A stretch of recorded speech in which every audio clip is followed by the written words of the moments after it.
આવો કોઈક ભેખધારી મળે ને એ આપણને અલગારી બનાવી શકે સાહેબ.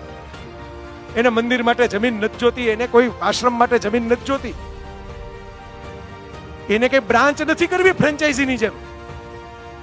એને એટલું જ કરવું છે કે કોઈ એક ઠૂઠા જેવું હૃદય થઈ ગયું હોય ને, જેમાં એક નવી બ્રાન્ચ, એક નવી ડાળી ખીલી ન શકે, એને હરિયાળું ને લીલુંછમ કરવું છે કે એની અંદર નવી કૂપળો ફૂટે, એની અંદર નવા ફૂલ આવે, એની અંદર કોઈ ગાતા પંખી આવીને ટહુકા કરે.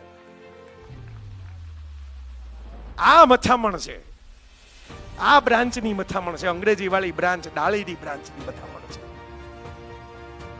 આ બેંકની બ્રાન્ચ કરવાની મથામણ નથી. અને એ મથામણમાં ક્યાંક હું કનેક્ટ થાઉં છું, એટલે આ રેઇનડ્રોપ્સ પુસ્તકની વાત મારે કહેવી છે.